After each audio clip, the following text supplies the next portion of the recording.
Now this episode has two parallel storylines, one with Arabella and one with Kwame. And the issue in this episode is reporting rape and what happens or what are the consequences or lack thereof consequences of. So we'll start with Arabella. So in the first, I'll say 30 seconds of the episode, my heart kind of sank. We start with a flashback of Biagio and Arabella, and at first I was like, oh, that's really good that she's back with him. And then the flashback ends and you see that she's waking up next to Zain. Now the episode takes place about a month after the last episode. And I guess you're to assume that she's been with Zain for this whole month and he's been helping her write her book. But as the episode goes on, you realize he's not really much of a helper either. So she wakes up next to Zain and she's just looking at him, kind of like we're all looking at him, like, why are you still here? I thought you were a one-night stand. And she's just looking at him, waiting for him to wake up, and she needs something to focus on. And although the episode takes place a month after the last episode, she's kind of still in the same place from the first episode. It's like you see people changing and you see people growing, and it doesn't feel like, that's why the timeline is very hard to pinpoint, because she hasn't been coping well, and it seems like she's not really months into this coping process, like she's maybe a few days, that's how it feels like. And so she's looking at him, waiting for him to wake up, and she just needs something to focus on, and when he wakes up, then she can kind of start her day. So he finally wakes up, unfortunately, and she has a routine. Like, sex is a good way to like calm your mind, especially if you have a lot of anxiety and nerves. It does actually like silence the mind. However, in her case, it's doing nothing. He's just company, it seems like he's just guaranteed company. So in exchange for sex, like, she gets kind of somebody to stare at or something to focus her attention on. She's like in motion, but she's not doing anything. So she's listening to her podcast, she's doing her workout. Zain wakes up, he goes to the bathroom, and they seem coupled up, to be honest. She puts on his shirt, like, they seem to be on good terms, and this is clearly not the first time she's done yoga in his living room. And as she's doing that, she kind of goes through her podcasts, and a podcast about stealthing comes up.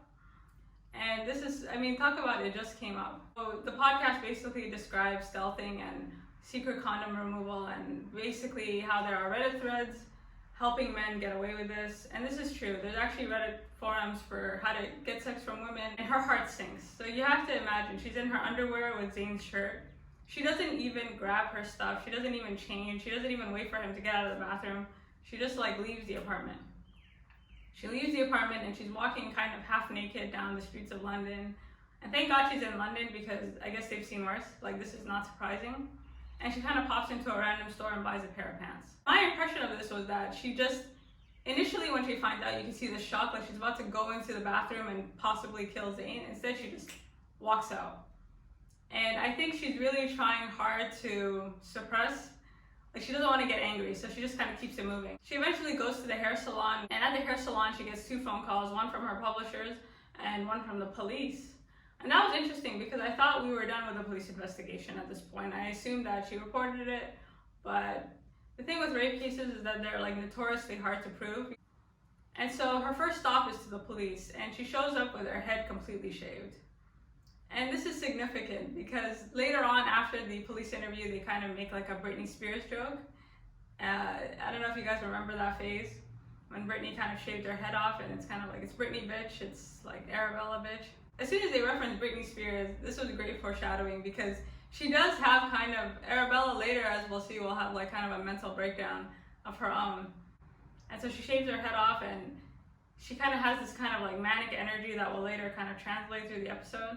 And so she sits across from the police, and the police tell her that the clothes that they took from her apartment that night, they were able to get DNA, and they were able to kind of match it to somebody who's already actually in custody for a similar offense. And this was so surprising to me. I was like, oh, they caught somebody. And so Arabella is relieved, like she kind of got some good news and something to distract, and this good news kind of like empowers her for the rest of the episode. And she feels really confident, and she's kind of like, you know, the police are like, thank God you reported this, you know, literally the day after or so close. And she's just kind of making like rape jokes or rape buster jokes, and they were funny, but at the same time, you're like, sis, is everything okay? And as she's leaving, she asks the police about stealthing, or like secret condom removal. She doesn't say stealthing. And the police are like, well, that's rape. And they kind of make the point that a lot of people don't know what constitutes an assault and what doesn't, and then they don't report it. And so you see Arabella kind of like holding in her, like she has a moment where she's like, do I tell them what happened? Or she's like, okay, good. And as soon as she leaves the police station, they're making jokes, and she's really kind of making these kind of dark jokes, and it seems like her reaction is dark humor, anything to kind of push it down. And she's like, okay, I have some good news, so what to do about Zain and what to do about this situation. And the difference between her previous rape and this rape is that the previous rape she couldn't really control, like this was a stranger, versus Zain, where this is someone you've been sleeping with arguably for 3 weeks, and there is a certain, I think, shame that she's battling where it's, okay, am I that stupid, or am I that silly that I didn't see this, or I didn't, again, like how do you get raped twice in such a short time period? And you can see her kind of like pushing it down. And so her first stop was to the police, and her second stop was to her publisher's house. And I guess we meet the big boss. And the big boss is a black lady.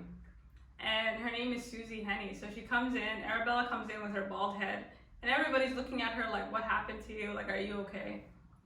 And this exchange, this scene was the most, not uncomfortable, but you can tell, you know, when people are kind of talking at each other and no one's really listening? It's just one person wants something, the other person wants something, and as long as they kind of hear the right keywords, nobody really cares about what the other's saying. And Arabella comes in and she's like, you're black, and Susie's like, yes, I'm black. And it is true that when you see somebody who's from your background, especially if you're like a minority in like a very high position, it's like, it's cool. It shouldn't be, but it's cool. And so they sit down, and this big boss, Susie, is basically asking Arabella like, hey, we have an event tonight, can you write something, or like, do you wanna help us out? And Arabella's like, oh, okay. And you can start to see how unhinged she's becoming. And she's like, yeah, of course I'll like write something. And then out of nowhere, Zain comes out of nowhere. And when Zain walks into the room, like every time she has a flashback of the rapist, that one violent rape, there's like kind of a sound, like a really, I can't describe it. It's almost like, it's like a really deafening sound. And the same sound, like you can see her blurred out, or like something happens when Zain walks in and she's looking at him, and everything's just becoming, she's having kind of that same soundtrack play in her head as she has when she gets that flashback. And Zain sits down. She kind of mentions to Susie out of the blue that in the meeting, like this meeting is about her book, it's a work meeting, and out of the blue she's like, yeah, I was raped, I was at the police station, they caught him, they caught my rapist, I even know his name. And then she says Zain's name. And the way she kind of dropped it in the middle of the conversation, everybody's looking at her like, and I was looking at her like, that's how you're gonna drop it? And she dropped it so casually, like she just came back from Italy or something. And the way she drops it is, she's trying to make light of it. And the way she kind of mentions Zain's name after mentioning the fact that she remembers the rapist's name, like you can kind of see she's fucking with him the same way he was kind of fucking with her. She goes back to Zain's apartment, which I was really surprised at. And her and Zain are painting, and it seems like Zain is someone that she can use for company and kind of do all these activities that she can't really do with her friends because they don't really have the time. Zain is like, how come you didn't tell me about the rape? And she kind of goes, well, I thought if we knew that you were a rapist that it might change us. And he's like, excuse me? Like, she's like, no, I thought if like we knew about my rapist it might change us. And she's kind of playing semantics with him the same way that he was playing semantics with her. The climax of this whole episode is this like writing summit. So just before the writing center, she has a FaceTime call with Biagio. And Biagio is kind of like, it seems like they're on good terms, and they've been talking for a while now, every day she says. And she needs to tell him that she's been raped and that he needs to go to the police station and give his DNA. And for a drug dealer, that's just not something you want to be doing. And just as she kind of starts the conversation, he immediately has a reaction. He's like, you gotta watch your drink, like what do you think you're doing? And Biagio is that kind of quintessential male where he just assumes everything's your fault. Like for a drug dealer, he's quite judgmental. And he's one of those guys that I think sees, and a lot of guys are like this, not a lot of guys, but a lot of people in general, where if something bad happens, especially rape or spiked drinks or situations like this, that really was your fault and you are careless and irresponsible. And Biagio definitely thinks that. And so before the writing summit, she's kind of testing the waters to see like how he'll react. And it doesn't seem like he'd have a good reaction. And so she just ends the call and goes into the writing summit. And then you go into this writing summit, it's kind of like a who's who of like literary people in England. And she's basically asked Terry to read her writing just to kind of boost her career a bit. And Terry doesn't seem to be doing too well. And Arabella is still kind of in shock. Her head is shaved. Like she's not even wearing a wig anymore. Like she just, and this is significant. Susie Henny's assistant kind of talks to her at the party and she's like, hey, are you and Zain going out? And she goes, no, not really. And she kind of looks at her like it's impossible to escape her nature. When people phrase things in a very subtle way, you don't really know how to react. And so this kind of triggers Arabella. She's like, oh, okay, so, because I think she still sees him as a nice guy, or she's still trying to do that thing where it's like, okay, maybe he did rape me, but maybe he didn't know. Maybe there's like a lack of information. Maybe there's still hope for both of us. So just before she's about to go Britney Spears on us, she has a flashback sitting in the audience. The flashback is much lower down, which did actually initially take me by surprise. And then it's the same violent flashback, but instead of her rapist's face or Zain's face, it's her face. And this again is a very excellent use of foreshadowing. And you can see Terry kind of nervous and she's about to go on stage and she kind of chickens out. So Arabella gets on stage and Arabella basically just exposes him as a rapist. She literally says Zain is a rapist, and this is her speech. And she just outs him, and Zain is looking at her, and everybody's looking at him, and he's kind of like in shock that he starts to leave the room. And she kind of goes through like the criminal, I guess, the threshold for rape in different countries, and how by any stretch of the imagination he is a rapist. And then this kind of goes viral, and so now everybody knows that she's been raped. The thing with Arabella is that she's now lost her sexual partner, so she needs something to substitute that with. And the conversation with Biagio didn't really go that well, and it didn't end that well either. So the final scene basically ends with Arabella sitting by herself, trying to talk to Biagio, and she finally tells him that she's been raped. And he does not take it well. And he's already a character that seems very short-fused. And he basically tells her, had you watched your drink or had you basically taken care of yourself, you wouldn't have been raped.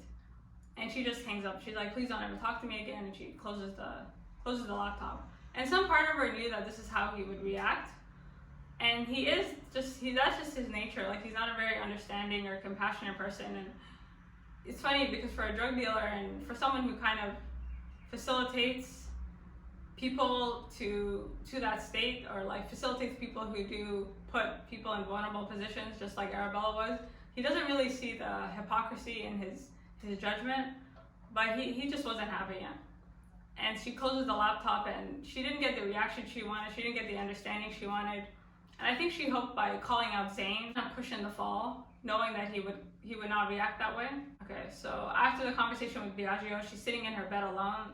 Again, alone. She doesn't do well alone. And she wants to cry so bad. So she starts crying and then she stops herself. And she picks up her phone and she starts going through all her likes, and because the video went viral and it was online, and she starts kind of liking every tweet, and she's being called a shiro, and like people are like, yeah, like call him out, and essentially substituted sex for social media. So now she has something else to keep her distracted or keep her mind elsewhere. And I wonder if her motivation for calling him out was to distract or kind of create another, like if it was a defense mechanism, how do I get out of this without being destroyed? And this was, by calling him out, she kind of got herself out of that situation. She put him out of her mind, and now she has something else to kind of substitute him with. And again, it's like she's not really coping with this very well. So this is Arabella's story. And finally, Kwame. So at the police station with Arabella, you can see his face. He's very like, oh. And this takes place a month after the last episode. So Arabella reported her rape quite quickly. Kwame, it's a month in. And hearing the progress from Arabella's rape case, he's like, okay, I'm gonna report. And the thing is, he reports his rape. The first kind of red flag for me was that he reported this rape like alone. I feel like he needed a Terry with him, and Terry is just the type of person to say what you're thinking, or just kind of, I wish he kind of went with somebody. So he goes to the police station and he asks to speak with an officer. And this had to be the worst The thing about men in society is, as open as we are to like male vulnerability, we just have a problem when men have the balls to call themselves victims.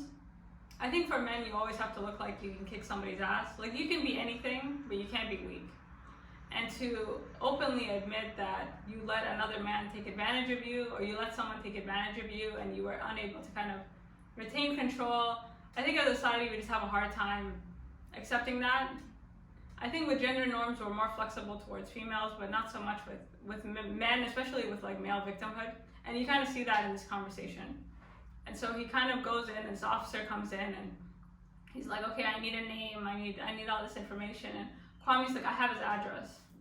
And I'm like, okay, perfect, you have his address. It's not like he was taken in the bushes. And then this dude is like, I need a name.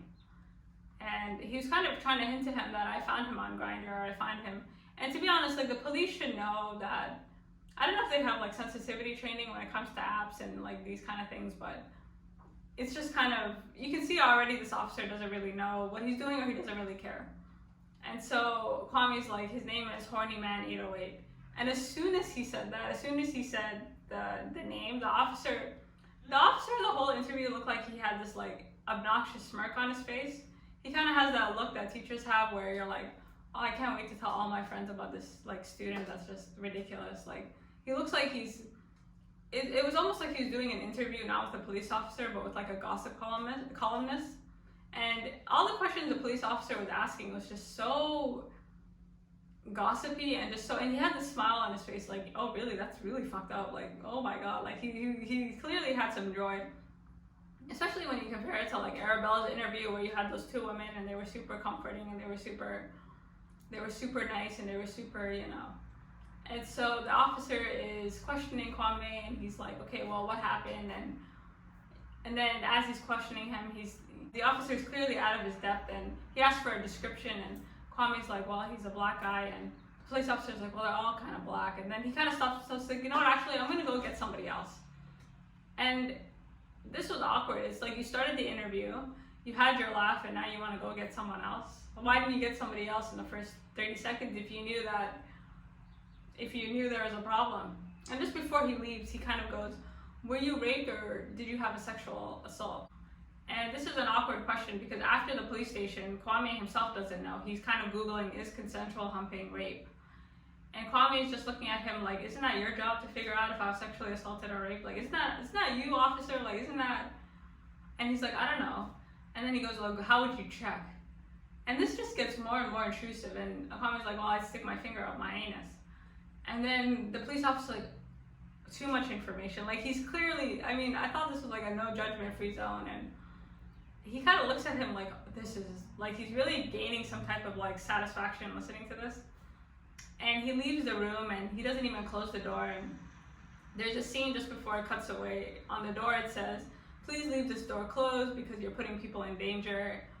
And Kwame's sitting alone. So as soon as the officer leaves, it cuts back to Arabella, and it cuts back to the speech that Susie Henny made. And her speech is really significant for Kwame and for Arabella.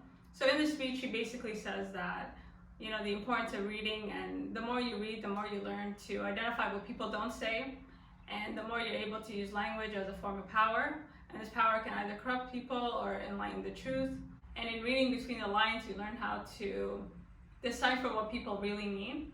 I think Kwame's interview shows that for men, we would rather see them die atop the white horse than voluntarily fall off it. Watching Kwame's interview, I don't think we're as open-minded as we like to believe. I think we've just gotten better at being like politically correct. So the officer is able to judge him and question him as long as he does it within the right framework, or like using the right semantics.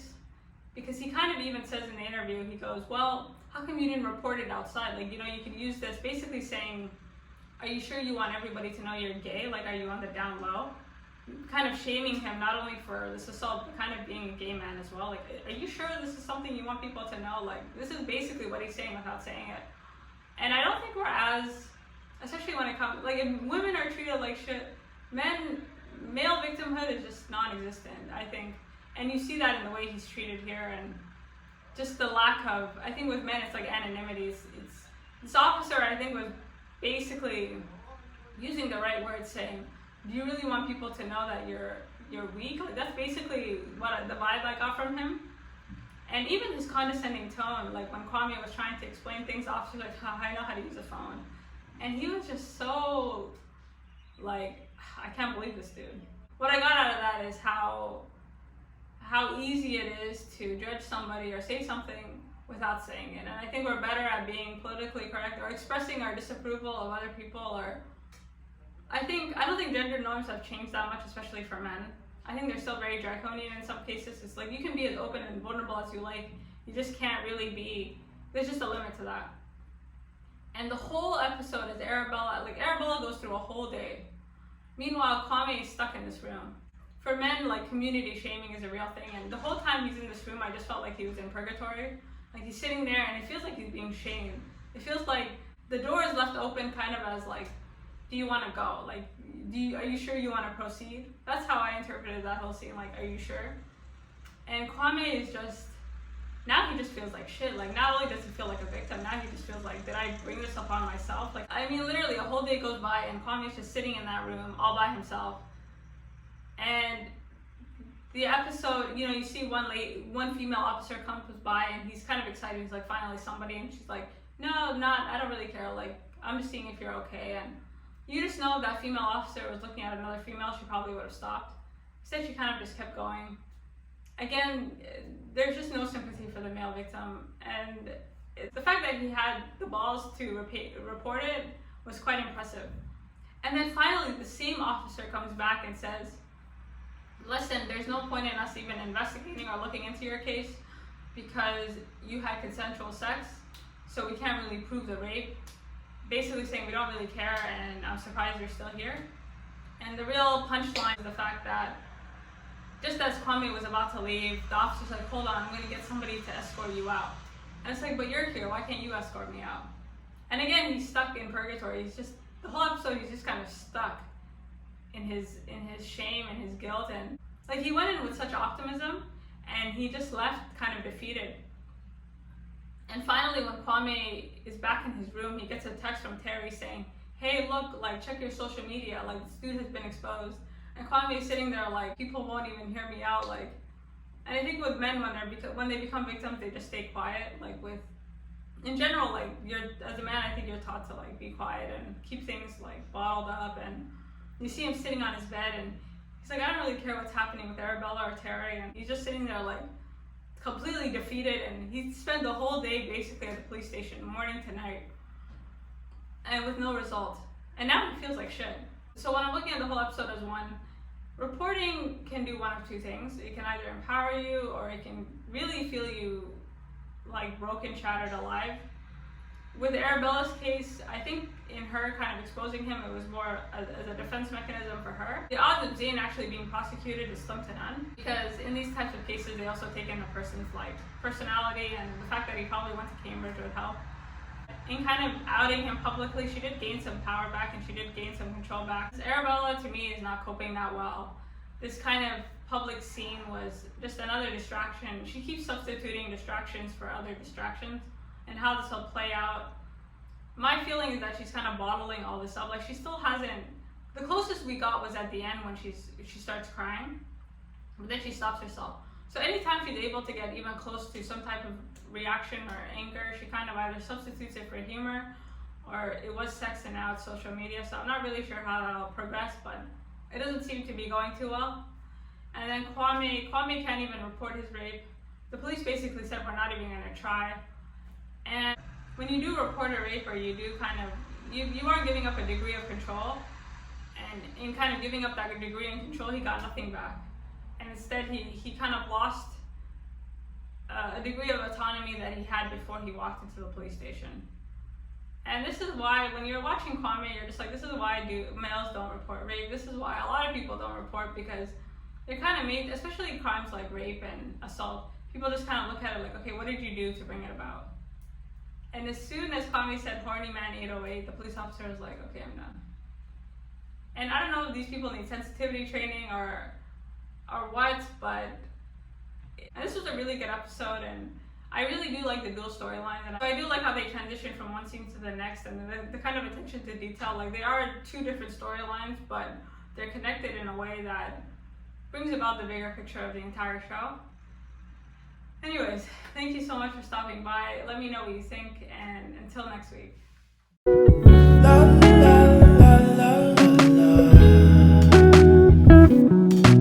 Let her know, I gotta let her know that she my white horse, she my medical.